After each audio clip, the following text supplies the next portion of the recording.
Darren, Finey. Oh, seeing everybody coming on.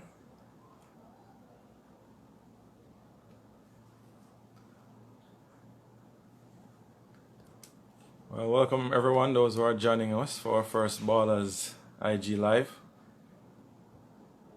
Sir Livermore, how you doing? Big up. How is Tariq?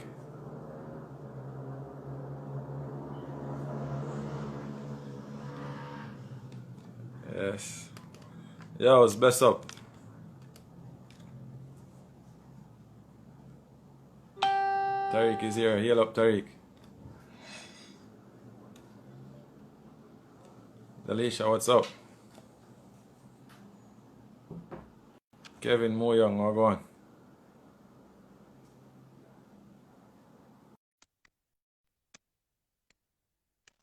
Yeah, thank for all those who are joining on.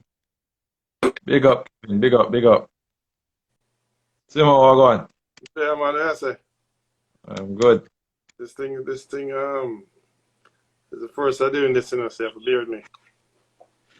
Yeah, man, people are signing in. So, again, welcome to those who are joining us for our first Instagram Live. I am Andre Virtue, and today we have Gregory Simmonds, a very, very close friend of mine, and we'll be sharing and talking a lot of stuff related to football in our lives. So, we're giving some person the time to join on, but in the meantime, Simo, how things? How is everything going? Boy, V, you can't complain enough. I wish I could, but I don't think I have the right to right now. I'm blessed. Yeah. Yeah, man. So Yeah, thanks for all the HU people who are joining us. Our friends from when? from way Big up. Yeah, see Kevin Mo Young is there. but Some New of York, them. Yeah, that's good, man. We have to put on a show. hey, there's a lot of them joining on to us, so we're definitely happy for everyone to join with us today. Yes, Anmarita, we see you. Big up. Kerry, big up. Yes, so we are doing this. Both of us are doing it for the very first time. So we're going epic. We're stepping out of our comfort zone. We are definitely very passionate about football and about life, and we've been talking a lot about what we're doing, how we're helping each other, and we figured that there is a lot that we are experiencing that I'm sure others are experiencing as well. And so Greg and I just said we should start this. We spoke about this maybe over a month ago, and hey, there's nothing like the timing, so this is the first we're doing it. So I want to just say thank Greg for being willing to come out and do the first live. Very significant for those who are joining us. Greg and I started out as friends very, very young, from as early as nursery at St. Peter and Paul Prep School. And we both played football together over the years. And Greg went to St. George's. I went to Jamaica College. Greg left Jamaica and went over to Maryland to be with family. I stayed and went to kept on at JC, and upon graduating, I went to Howard University. And Greg was at Sherwood High School, and he left Sherwood and then came to Howard, and we spent a number of years playing college ball together. We represented the country at youth levels. I captained the national under 20 team, of which Greg was a part of that team as well. And Greg went on to play professionally. You will hear a lot of Greg's story. All of it might not be tonight, but definitely you'll hear some more of Greg's story and mine over the time that we'll be here with you. But what is important is, even after Greg playing professionally, me playing somewhat semi-professionally as well, we are both coaching. So both of us are in a coaching role now. Both of us have our own academies. I am representing Ballaz Academy and Greg is Own Touch. And we definitely have amazing stories that we want to share, and things that we've been going through over the years. So I just want to first start off by just asking Greg to welcome our viewers and listeners, and share a little bit more about just Gregory Simmonds and how he's doing. Simon? Yeah, man. Well, it's good to see certain people on here. Coach Dave, Big up, Coach Chicano. Yeah. Yeah, man, that's good. Anyway, yeah, so again, big up V for doing this, man. This is awesome. Again, I've seen lives, but I've never done it myself. So I know it's a calling, as you always say from day one. What we're doing it for a purpose. It's not really what we're doing, it's for us. It's to give back. It's a passionate game that we love. That's all we know is football, and that's all we're going to ever do. I knew that from a young age.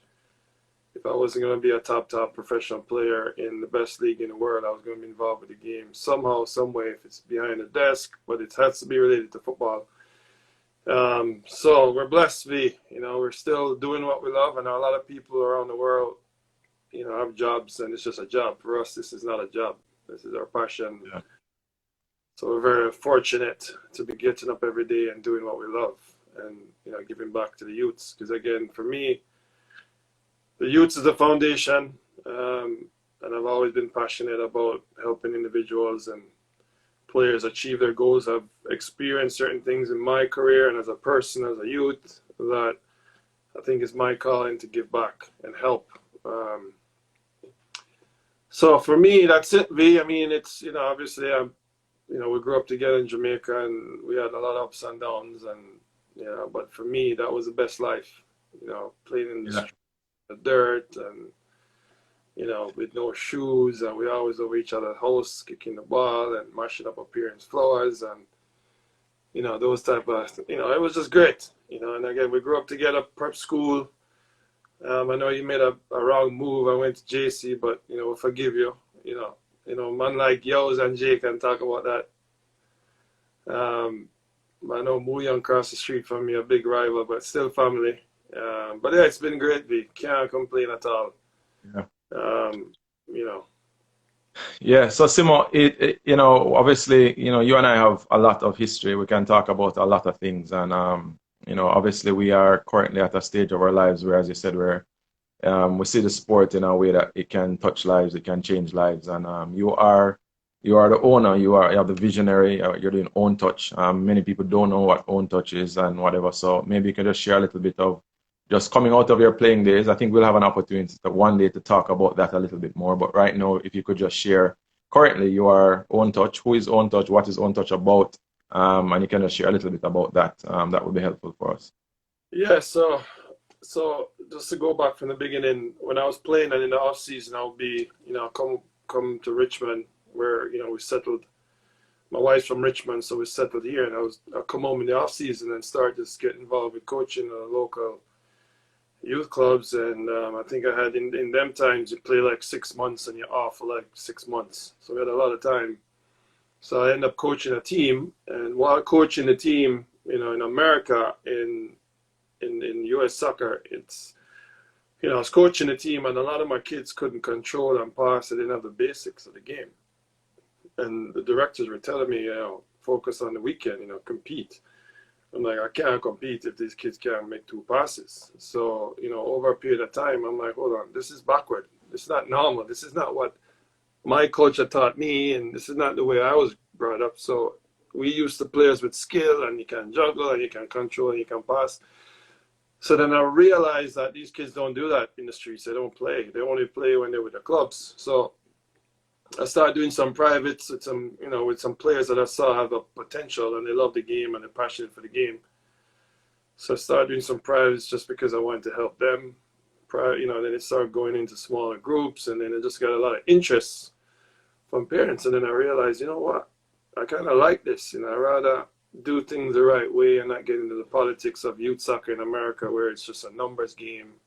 Clubs are just trying to get as much players as they can, and they don't really develop these players the right way.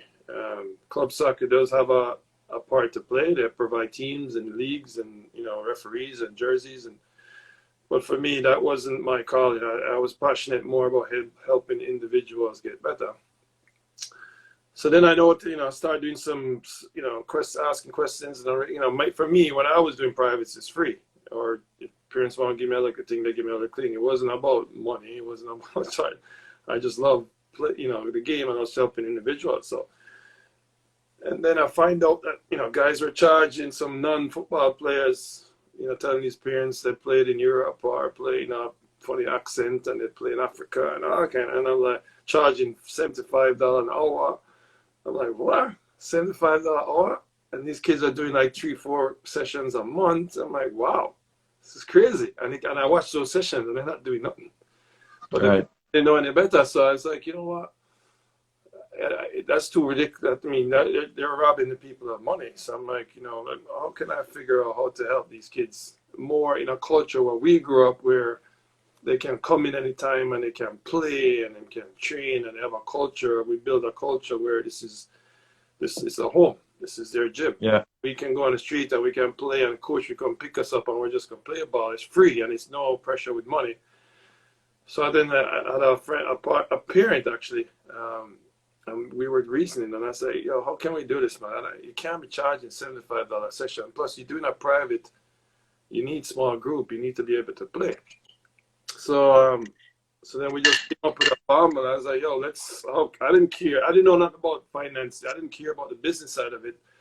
It's about development. I said, we need a gym. We need a place where these kids can just come. I call it their home, their gym.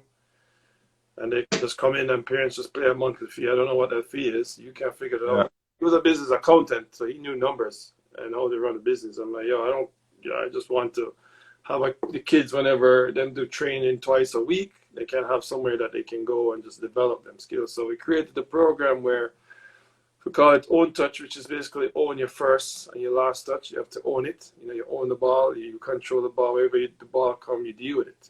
You own it. And the first thing for us, if you don't have a first touch in the game, you forget about it. So we figured you own the ball, you have to have a good first touch. So we created that name, Own Touch. So then we just came up with a formula, just like the gym. You just pay a low monthly fee, and you can train every day, 4 hours a day if you want. It's an open gym. But we don't make it just free for all. We make a little bit structure where the kids have a certain classes that they can sign up for. Just like a gym, you're a gym member, you just pay a monthly, but then you can go on the app and sign up for classes, dribbling, shooting, small-sided games, one-on-one, defending, attacking. And then we just created a culture where music playing, and it's just a vibe, Right. So the kids and parents loved it, and they attracted to it, and it blew up to the point now where we have 3 locations. We have actually 4 locations. Sorry, we have 2 here in Richmond, and we just opened 2 in Charlotte. Wow, that's good. It's going nationwide now because these, again, it's a one love vibe culture. We have Bob Marley posts up in there, and it's just vibes, music playing. The parents come in and it's comfortable, and the kids are able to make a lot of mistakes, which in their clubs they're scared to make a mistake because the coach might call them out, or their friends, because they're so competitive. They want to win games. So we just took that away from it. It's just come have fun, work hard, get competition on the ball. So that's where we are with that, man. It's can't really complain. It's just sitting on listening to. I mean, I've heard it, I've seen it evolve. But definitely to know that we started where we started, and when I moved back to Jamaica, I started Ballaz, and my camp was called First Touch. And the context of first touch is the first touch that you have with the player, the first touch you have with the ball determines what happens next. And to know that you did own touch, I did first touch, and we did not speak. It was a stick that in our heart. No. I know people might not think so, Greg, but I know we never spoke about it. But you did own touch, I did first touch, and we started. And to know that we are on the journey doing so much more. You're doing own touch, I'm doing Ballaz, and the ethos of what we're doing is to really create an environment where the kids can be empowered, the kids can feel that they're winners. A lot of the game that we were a part of taught us about life. It gave us opportunities, and those opportunities have made us the men that we are today. Married, have kids, have a business, pursuing our dream. And this is a very inspirational. I can look at your story and be inspired by your story. You can look at mine and be inspired by what I'm doing. But when we are collectively coming together, sharing our experiences, looking back at, remember where we had the days that we had. So many of our friends are online who are part of building us up and helping us to believe in our dream and helping us to give back the way that we're giving back. And it's very, very, very powerful to just know that you are you're pursuing that, and we seek growing, and we do pray that you will continue to have multiple locations and impact the lives that you're impacting. So definitely want to congratulate you. I mean, I know we talk all the time as friends, but for you to reach that stage where you're contributing the way you're contributing as a Jamaican, never ever left your roots, always giving back. You constantly support what we do here in Jamaica. And we have the benefit of experiencing so much of your work. And so just want to big you up for that in terms of what Own Touch is, and to know that we are all the way here in Jamaica and we're running Ballaz, and there are so many similarities. There's so much of who we are that's coming out in that. We both got scholarships because of the game. We travel the world because of the game, and we want to be able to give so many other people an opportunity. And the way we do it is not thinking about the money. Just like you, I started off not thinking about the cost of things and how the business side going to go. And the passion is there, and you're doing it every single day. And the reality of what we're doing each and every day is that we believe God has given us a vision. We believe that we are on purpose. We feel that we are on a mission to do our part, and we're using the sport of football to change lives. So very, very powerful, Simo. Definitely amazing stories about Own Touch and about Ballaz. And But V, to be honest, I'm gonna tell you right now, and we have teammates on the call here. Yeah. You were inspiration for all of us. And I don't know, I think we've told you before, but you were the captain, you were the leader, you're the one always set example that we have a bigger vision in front of us. You're the one with the shirt tucked in and shoes up, the socks up over your shingan, and we shirt out ragamuffin style, but you kept us straight, B. And we always, I can tell you, and Jay can tell you, we always looked up to you as a man where, we want to be like Andre when we grow up. So you set a good example. At least we had a captain, a leader that set example for us. And we know, and you talk about Own Touch, I'm just, again, what you're doing is way more. Because you're also, so don't, it's all about us, B. And as you say, it's funny because I think we never really connected when we were playing away. Sometimes you get caught up in the real world. We never really connected and say, yo, I have a vision to start this. I never really had a vision to start this, to be honest. It was really, I just got into coaching and I realized I need to help these individuals get better.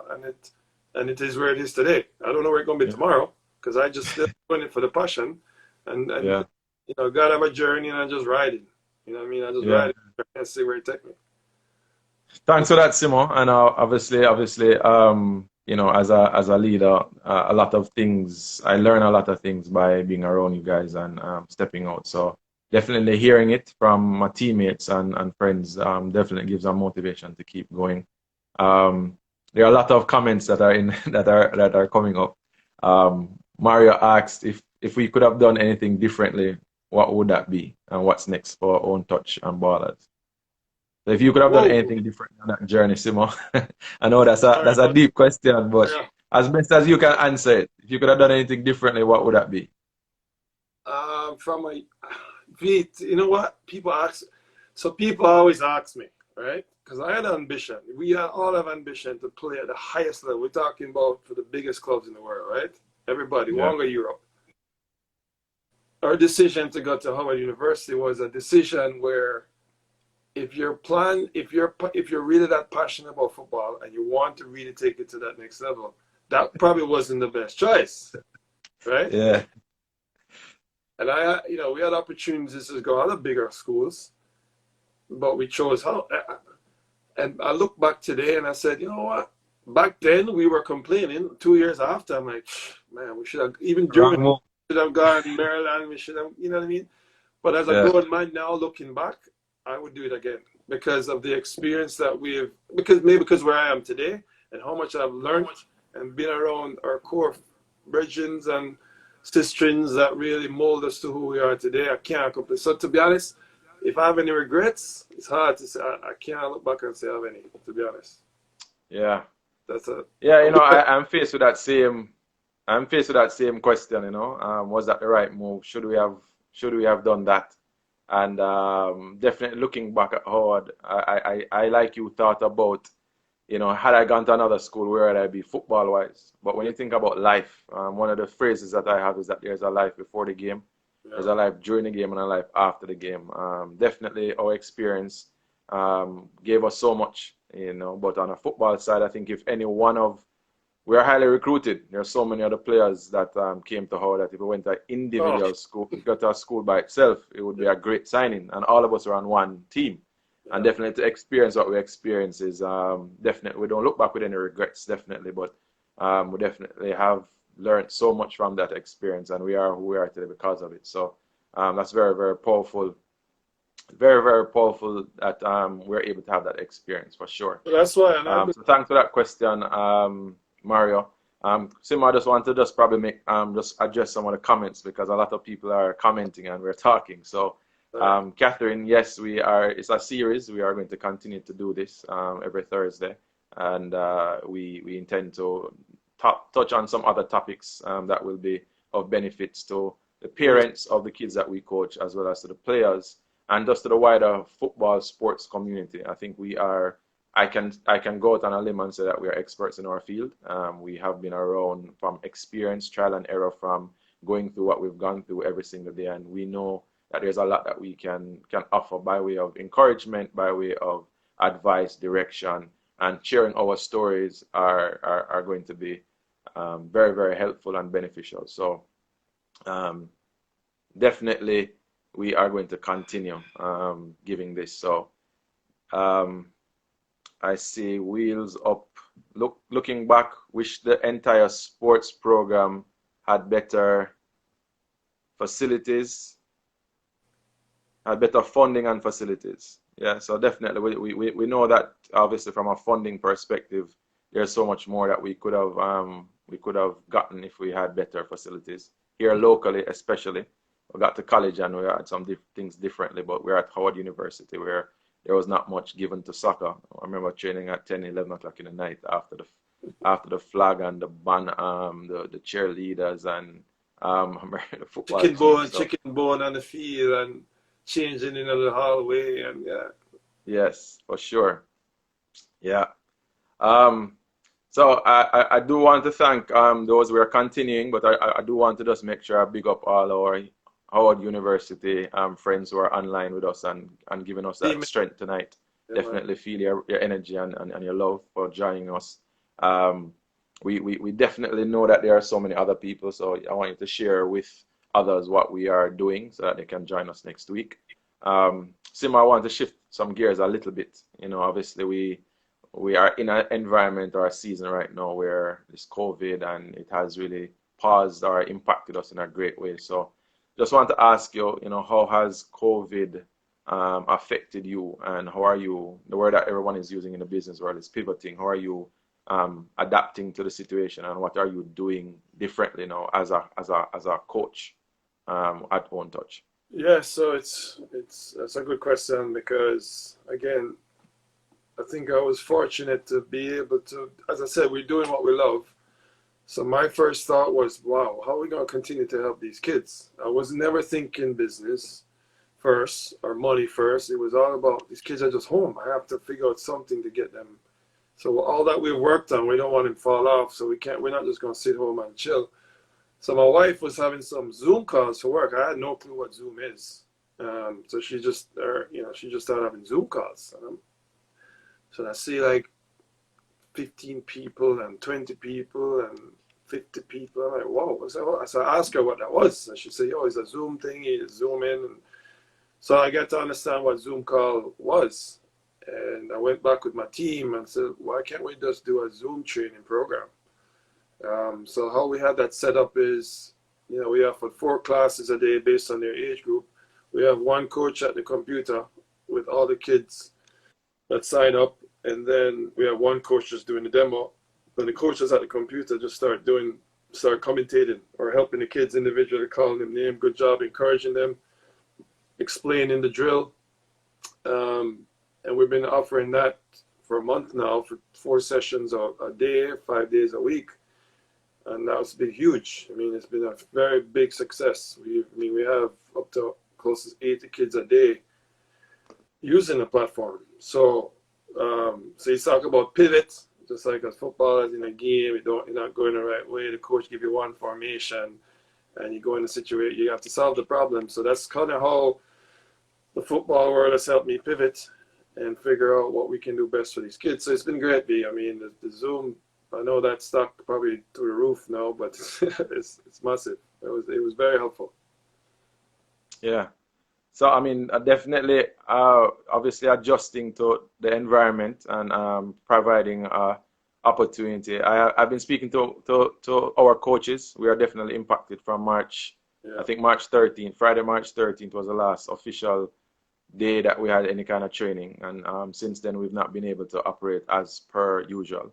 And definitely it shake you, shake you. We just did renovation at our facility.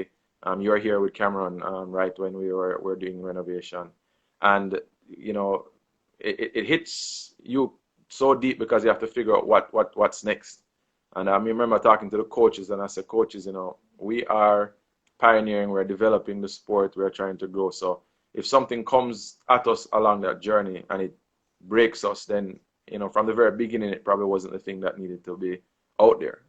There's no opposition or no challenge that can come against a vision that will cloud that or prevent that vision from coming into fruition. So definitely we are looking at ourselves as being a part of the solution. Many kids are at home. Many kids need to get out. Football will continue at some point in some way, but we need to be thinking of ourselves. If we are part of creating the virtual space in coaching online, to doing one-on-one, to the small group, then we need to step out there and be an example of that. It doesn't mean perfection. It don't mean that we have to have it right, but definitely have a heart and a desire to step out and do some things that will help others to do it. We started coaching many years ago, and why are you coaching a 3-year-old? What are you going to do with a 3-year-old? But that for us was the start of many things that has grown Ballaz to where it is right now. And so we find ourselves in that same place right now where we're being tested, challenged in the way we used to do things, and we've been providing, just like you, virtual classes, and we've found so much benefit that the world is bigger than Jamaica. So the virtual classes that we're doing, we have some ballers who don't live in Jamaica anymore, and they're signing up from New York and Miami, and they are now in our virtual classes, and they're telling their friends about it. And one day we had more people outside of Jamaica in our virtual classes than our own kids in the class. So we look at that, you kind of pause and say, wait, what's going on here? How do we respond to these kind of things in a more meaningful way? And so we're looking at, what's going to happen between now and August, and then what's going to happen between September and December, and try and position ourselves to meet that demand from a football perspective, and trying to get our kids out, trying to get them training, trying to get them obviously improving in whichever area that they can improve on. So as you pivot, as you change, we are doing the same thing. I think one thing that I also recognize as very powerful in this time is about collaborating and networking, which is something that we don't do very well in Jamaica at times, because we want to just stay in our own lane and it's all my thing and nobody wants to share. But by sharing with you, I can be able to say, hey, Greg, can you be a guest coach on one of my virtual sessions? And you could be thousands of miles away. You're running the same hour session, giving quality coaching, and I can fully be confident in what you're delivering. And then it gives my players an opportunity to experience a different dimension, to hear from a different coach who approaches the sessions in a different way, and help our kids to cross-culturally understand that there are different things and different approaches. And that's helping me to grow and helping me to learn. And so that definitely provides for us an opportunity to think bigger, not to think just small in terms of Jamaica, but think about the world. We are doing a virtual camp with some guys in Spain, Next Generation Sports, the same group that we did Valencia camp many years ago. We're doing a virtual camp with them. And it just opens up a whole range of opportunities that we don't know how it's monetized at the moment, but you and I know we start, and it wasn't about the money. We start because we love it, we're passionate about it, and we give our best every day. And the quality of who we are and what we're about attracts interest, attracts persons to tell others about what we're doing. And then that's where the money comes, and that's where the people come on board and support. So definitely being challenged now, but very, very good that what we're experiencing at this time. So the kids, Anything else that you can share, Simo, about just, what you have taken from it or learned in this season? Maybe you personally. yeah, I mean, it's funny. I was talking to a friend of mine. I was, because I've had some challenges in life, like we all have. But I think whenever there's a challenge, there's an opportunity. There's always something in that challenge that could make you better or open some other doors. So if you're a closed-minded person and you get in a bind and you start complaining, why me, why me? I think you're gonna miss your calling. Miss an opportunity. So when this pandemic happened, I'm like,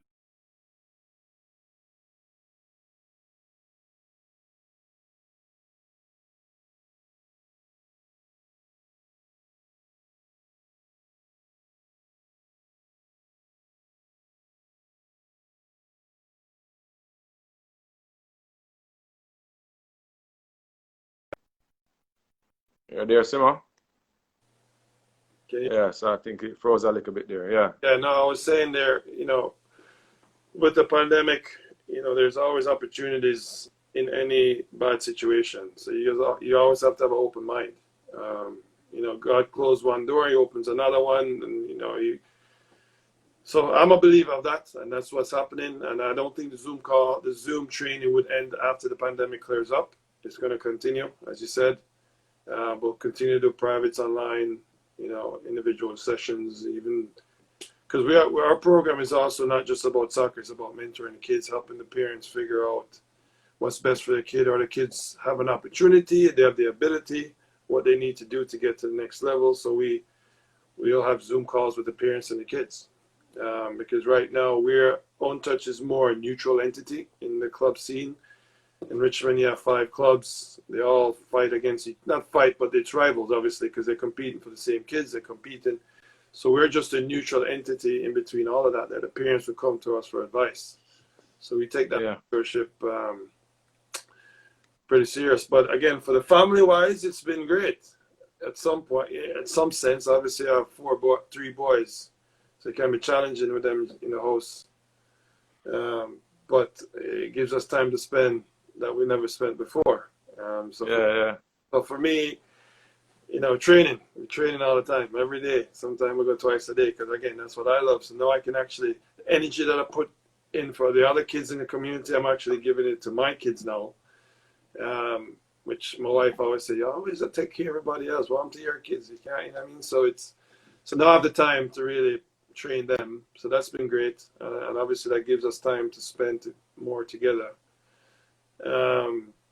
But other than that, we can't really complain much. Yeah, definitely when you think about, even pulling or taking away from what we are experiencing, what are the lessons to be learned? We have a choice. We talk about, we have a perspective. What is your perspective? So you can choose to see it and wait for someone to be solving it, and then you respond to it. You can choose to take the lead and step out there, although you don't have all the answers. You can look at the glass half empty or half full. You can, there's so many things, but I think everything, there's something very important about the journey, about the process. And sometimes we tend to look on just the finished product and the end result and don't see the value of the process and the journey. So if I sit down long enough and ask Gregory about how did he get here, if I listen very intently, I'm going to hear so many lessons, life lessons of perseverance, of never giving up, of keep pushing, even although the times you felt like, that's it, don't make it, through injuries, through setbacks, and you maintain. We've maintained it, and many of our teammates are on the field, on the line here, who have gone through all of that, and we could have given up, and we're in a time now where we could, with our backs against the wall, with things not working out how we want it to work out, we could choose to cave in, or we choose to just say, look, we're going to do something about it, and definitely collaborating, sharing ideas, coming together is showing the power of unity, it's showing the power of collaboration. It's breaking down the barriers. You and I have spoken many times about bridging gaps and allowing for what we have experienced from Peter and Paul days to high school days, JC Georges to college. There's so many things that we experienced that would have broken us and kind of made us kind of give up. But you know, my thing, even in the midst of this, obviously being a man of faith and believing that God has us here for a purpose, and there's something that we should be doing, and we need to be the best that we can do each and every day, and encouraging our brothers and our sisters and trying to make them recognize that there's value in them, and there's greatness in them, and that they can accomplish so much more. It's for us to sometimes step out of our comfort zone, like what you and I are doing tonight, and saying, look, it's not about us, it's not about what we have accomplished. Maybe we made many mistakes, but if this inspires someone to have a dream and go out on it, because right now things are up in the air. Some businesses that we used to have might not have it anymore, and there's a dream resident in someone, but they don't really want to step out and do it. So, you know, it is part of really encouraging us collectively to keep doing.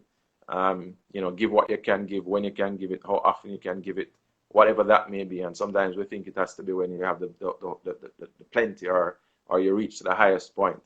I mean, I know me personally, the dream was play professional football, make it big, have the money, and then come back one day and give back to Jamaica. Yeah. That's not how it worked out. I mean, I can't tell you I have many things like that stored away, but we definitely are giving what we can give, and lives are being impacted because of it.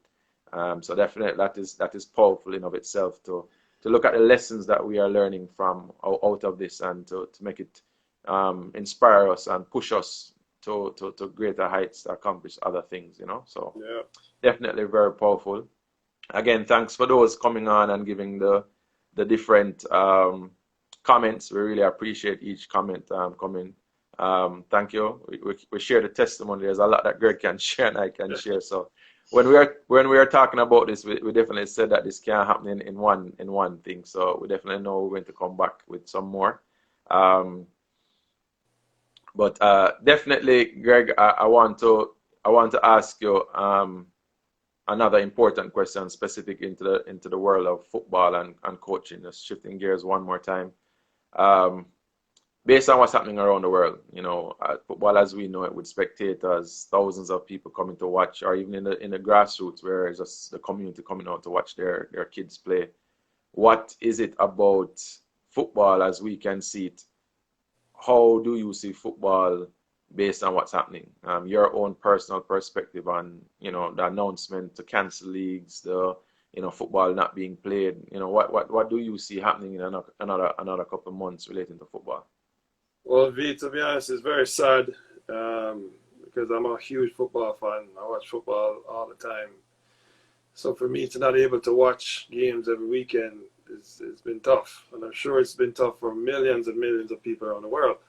But with this pandemic, we have to be very respectful of it, because it does not discriminate. It comes after everybody. So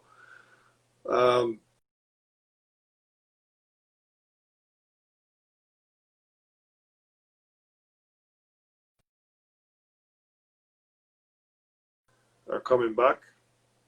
And where do I see it in 4 months?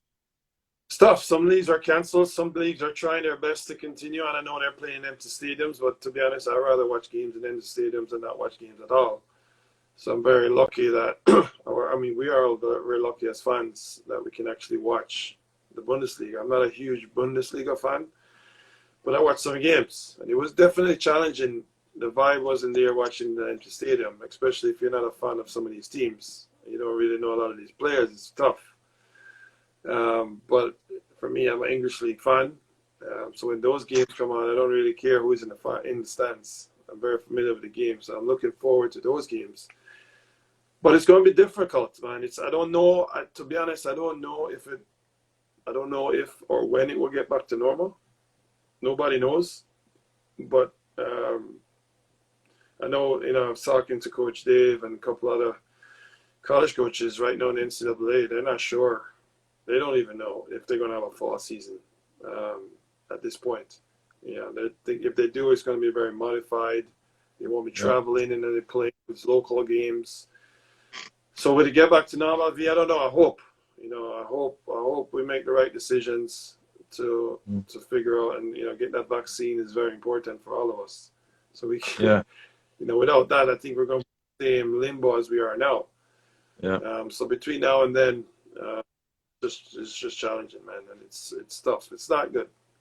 I miss the game. Yeah, yeah. I mean, one of the challenges that I foresee is the social impact that the not playing football has. Football has been an outlet for so many people. The players, the coaches, the spectators, is a way to just come out and de-stress to get away from whatever issues that we are doing, you know. So, you know, when you look at that, you know, kids haven't played or people haven't played in a while, and what's going to happen for them in another 2, 3 months where they're not. Many of our kids, obviously in the communities, look for football as their outlet. They choose football over picking up crime and violence or getting caught up in stuff that is dangerous for them. And football is that outlet. Football is that place where they are able to find some kind of meaning, be a part of some kind of community.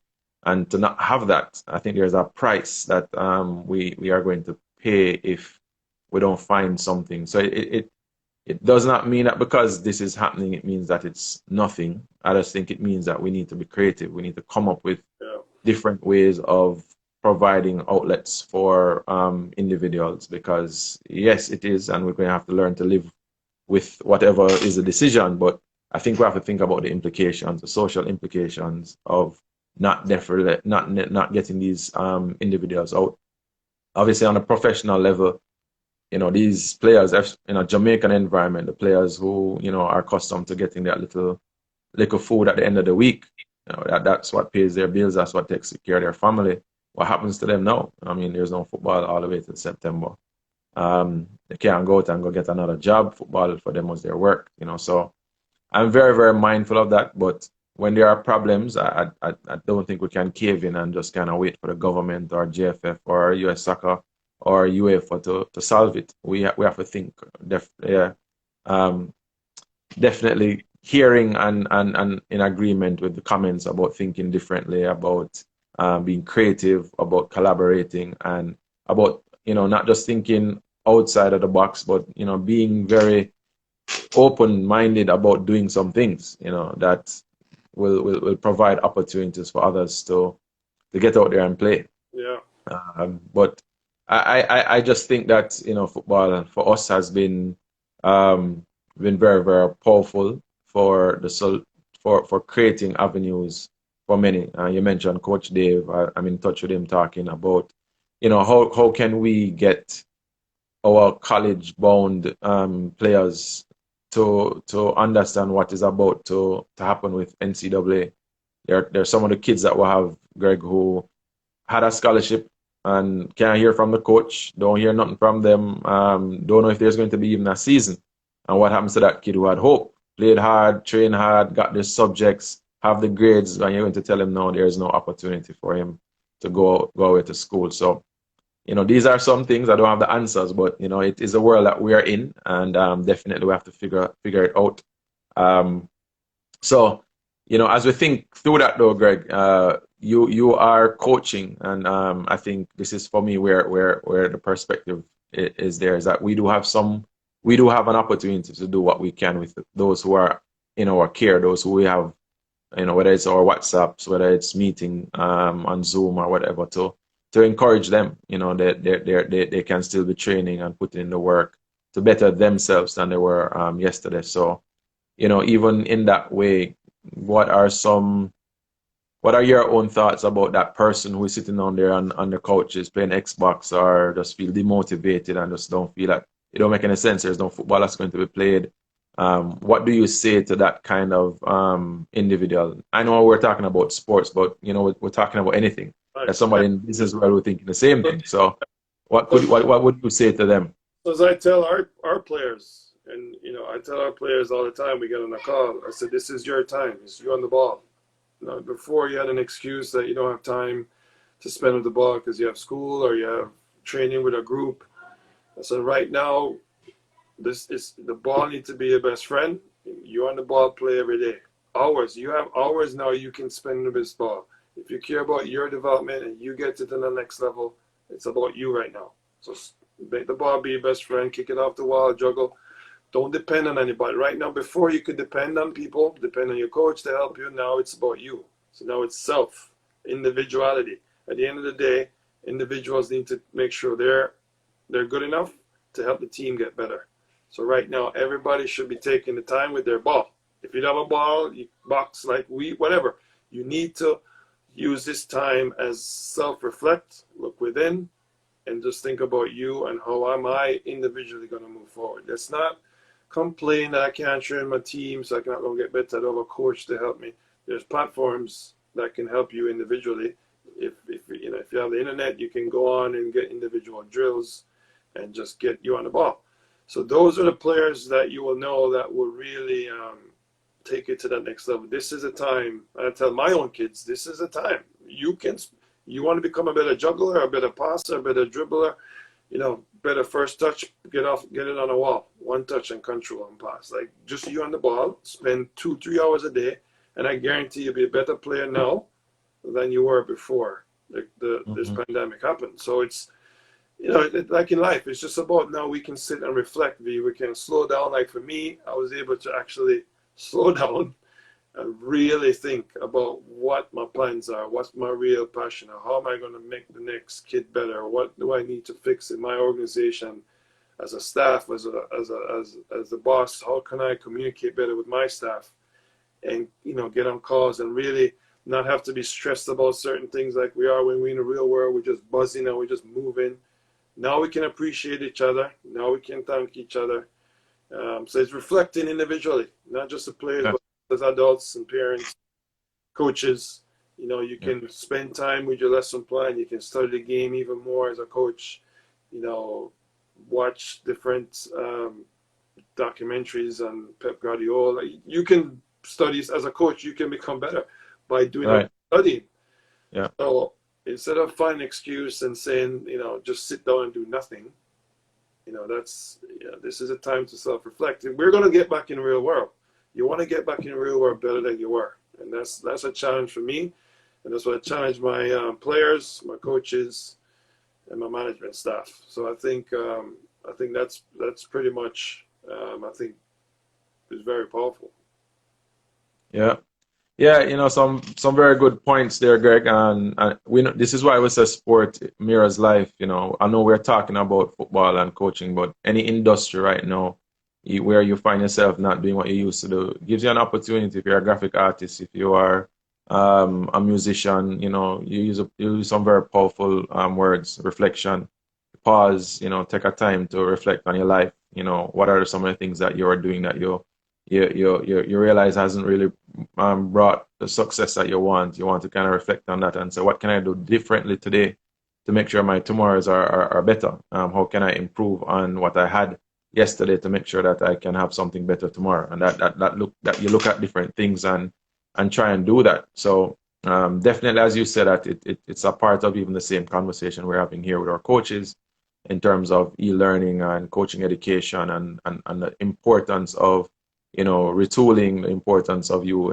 improving on certain areas and to be open.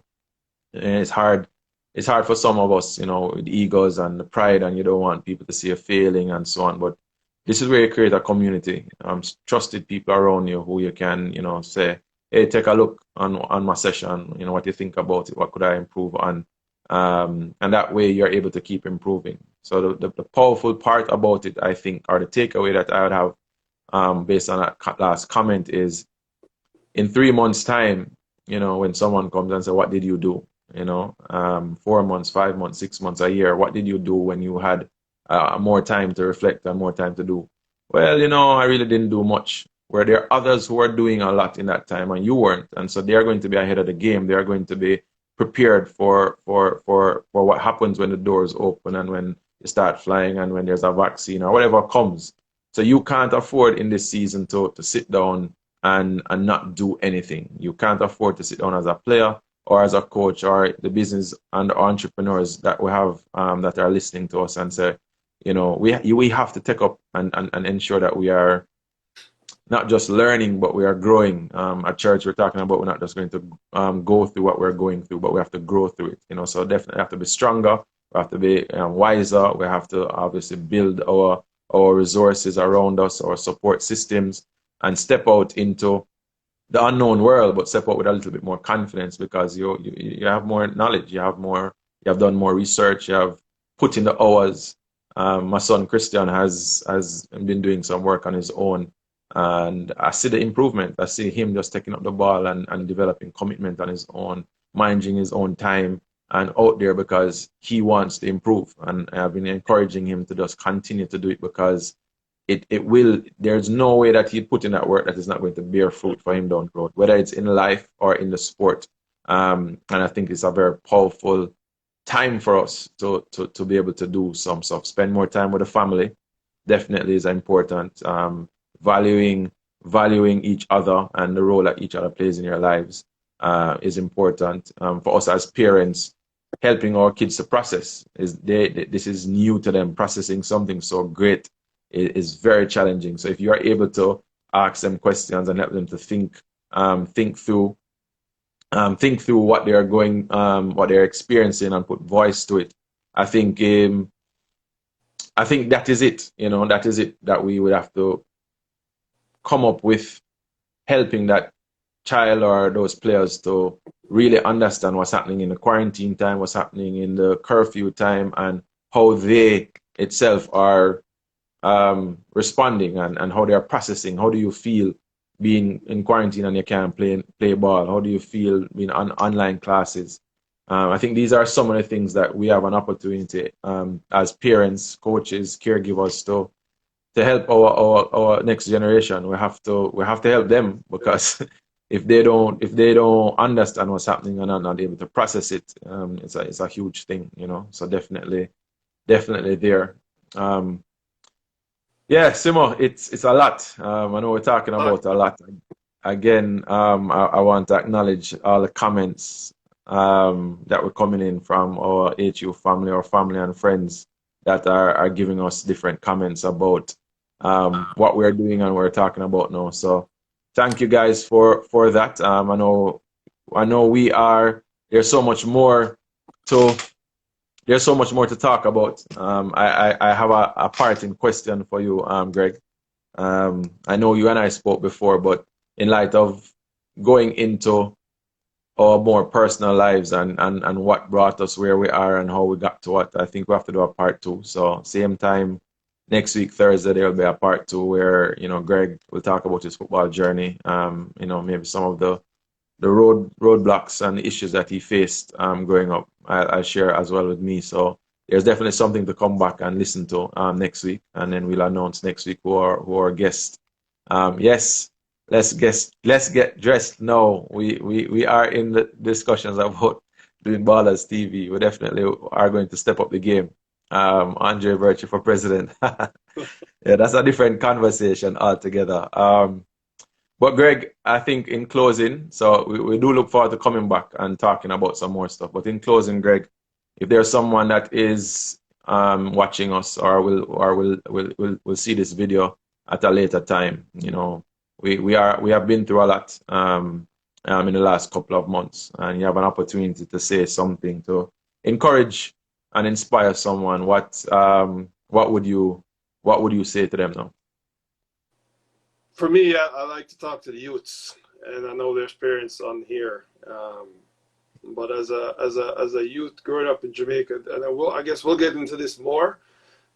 But I had some challenges with some coaches in Jamaica that told me I wouldn't be anything. I wouldn't turn out to anything, and that was my motivation. Like even today, people doubt me. And they said, you're too casual, you're too lazy, and all these telling me I would never turn out to anything. So, it's very important. And if I see those people today, which I hope I do, and I pray I get to have a conversation. There's a couple of people that I love to have a conversation with. But whenever those people come around, it's for a purpose. You know what I mean? So that back then I was upset. I didn't understand why they were belittling me and said I wasn't good enough. But as a grown man now, I realize why. And it's a journey. It's part of your journey. It's part of you becoming who you are at the end of the day. And there's ups and downs. Like right now, we're going through a challenge. People are wondering why would this pandemic come around? I can't pay my bills. But it's a part of the journey. Success does not come easy.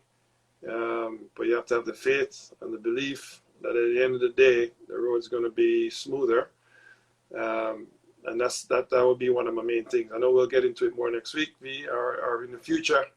Yeah. But for me, it's just I think positive. I don't think negative anymore. Everything happens for a reason, and there's a purpose for everything, and there's always going to be a door or a bright light at the end. So for me, like anything happens to me right now based on what I've been through as a youth in Jamaica, even as a player. I had some coaches that weren't very nice. I don't want to get into that in public, but it's made me who I am. So don't feel that any challenges or any rocky roads or any coach or parent or even teachers that belittle you. You have to believe in yourself, and you have to have a passion for what you want. Once the passion is there, sky's the limit. So that's a big thing for me, V, and we'll get more into that next time. Yeah, well, Greg, I do want to thank you for that. Definitely, being a positive person and the outlook that you have on life has obviously positioned you and put you in a place where you can do what you do, and you're doing it with all your heart and your passion. So I definitely look forward to going a little bit more, talking about our journey, talking about our hurdles and our setbacks and how those things brought out Own Touch and brought out Ballaz. A lot of what we experienced has brought us to this point, and so definitely want to look forward to have that conversation. So all those persons who came online, from the bottom of our hearts, we really appreciate the love. Definitely feel the family and the community coming around us and encouraging us to do this. And we know we didn't answer all the comments or respond to all the comments, but just for you to participate in this live for Ballaz and for Own Touch, we definitely want to thank you. Look out for next week Thursday, same time, 7 p.m. Jamaica time, 8 p.m. Over there in the US with Greg. So Greg, for all your supporters, those who came on the Own Touch family, the futsal RVA family, want to big them up. And thank you for all that they are doing with you. And we look forward for part 2 next week, Thursday. So, what are we going to tell them? We're going to tell them our plan for Jamaica yet, or we're going to wait? We have to wait a little bit. So, we have some things in the pipelines. Keep signing on. Keep signing on. You'll hear. All right. So, big up, everybody. Thanks for your comments. Thanks for the big up. You can check us out, obviously, at Go Ballaz and at Own Touch. Greg is there, so check us out online, give us your feedback, give us some questions that you want to probably ask Greg next week or myself, and we'll have a powerful time next week. So thanks for coming on, everyone. Ballaz for life, changing the world one goal at a time. Big up, Simon. One love, respect, V. Thanks again. Yeah, man. Big up. Cool. Thanks, everyone. Thank you.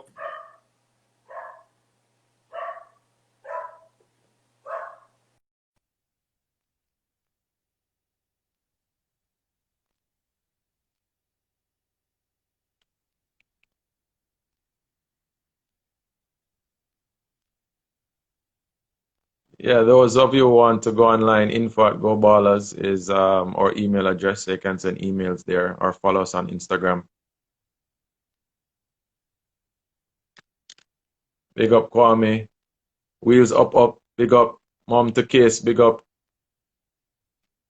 Kofi. Big up Coach Shrek.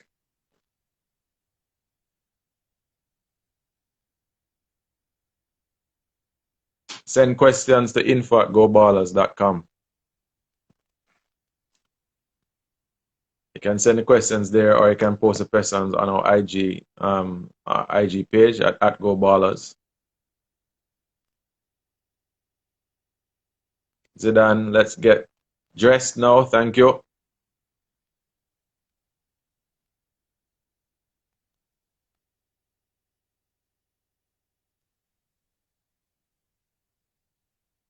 eFootball Mobile, thanks for coming. Big up Kevin Mo Young. Need to link up. Respect my boss.